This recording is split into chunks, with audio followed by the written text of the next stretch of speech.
Thor Love and Thunder has, of course, hit theaters. It is the fourth Thor film. The only solo movie in the MCU to get four films is Thor. Who would have thought? So I thought it'd be fun. Let's go through and let's rank the Thor films from the worst to the best. Starting off my list with my worst Thor movie, and take this with the knowledge that I actually like all the Thor movies. There's not a single Thor movie that I hate. Definitely some better than others, but none of these I hate. So coming in at number 4, we've got Thor: The Dark World.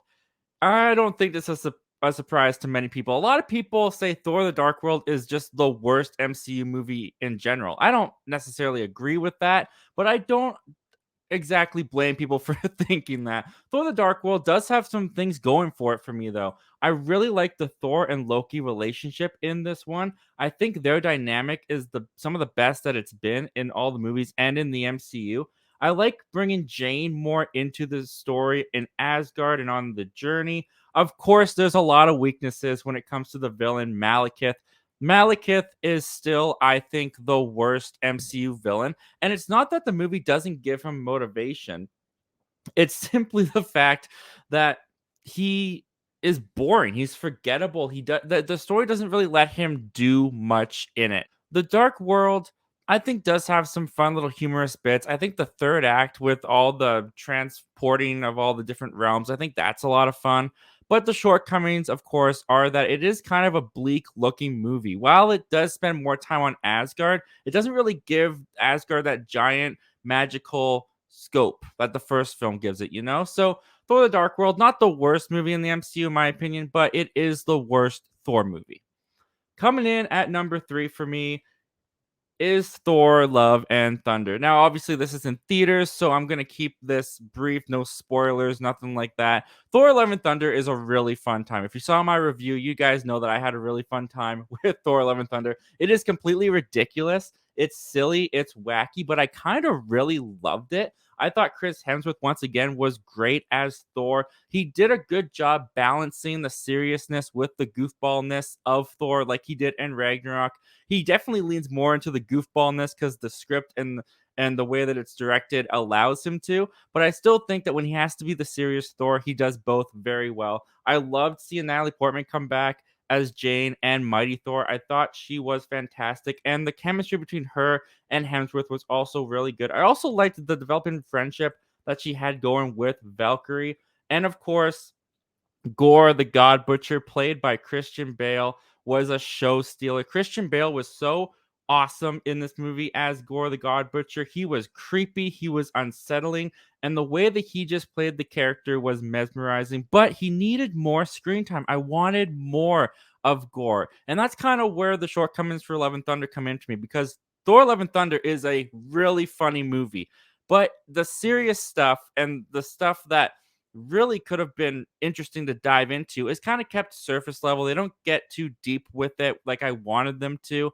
And I don't know if the jokes are strong enough to really get me laughing out loud like in the theater on a second rewatch at home. So for that reason, I think Thor: Love and Thunder is very comfortable coming in at number 3 for me. Coming in at number 2, we've got the original Thor, directed by Kenneth Branagh. I really like the original Thor. Thor has kind of gotten this weird reputation of being like one of the worst MCU movies. I don't really remember that being a thing until recent years.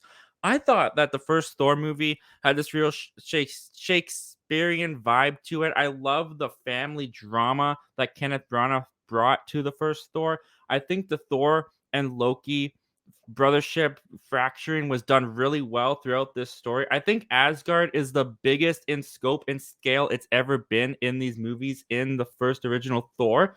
And I'm one of those people that actually do like the developing relationship between Thor and Jane when Thor is on Earth learning to humble himself. And I really like Thor's journey in the original Thor of going from this arrogant, self-absorbent wanting to be king just so he can rule all, to humbling himself, becoming a man, learning what it means to look after others and save others, and therefore saving himself, making himself worthy. I think all that's done really well in the original Thor. And Thor is one of those movies, kind of like Iron Man for me, where the MCU has gotten so big, it's huge, it's a spectacle. There's so much stuff happening in it now that you kind of forget until you go back and watch these original Phase 1 movies how good they really are. And for me, Thor still holds up really well and is my second favorite movie in the franchise. Coming in at number one, though, you guys all know it. It's Thor Ragnarok, guys. Thor Ragnarok, Taika Waititi coming in, breathing new life into Thor, because Thor was always the most serious character in the Avengers.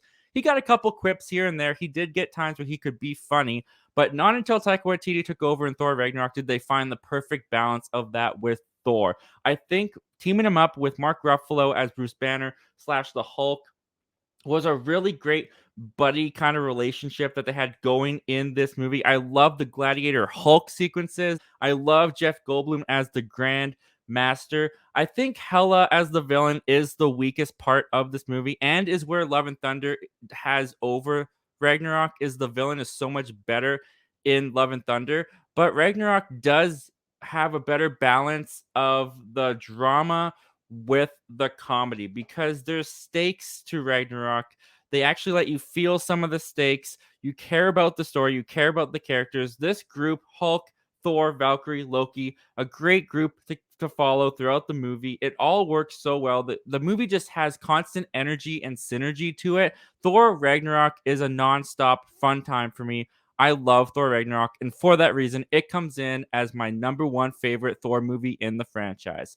But what do you guys think of my list? Do you agree? Do you not agree? Well, if you don't agree, I want to hear your list. So comment down below. Let me know. I want to know all your thoughts and opinions about the Thor franchise. How do you rank them from the worst to the best? And with that said, let's take a look at what you guys are saying.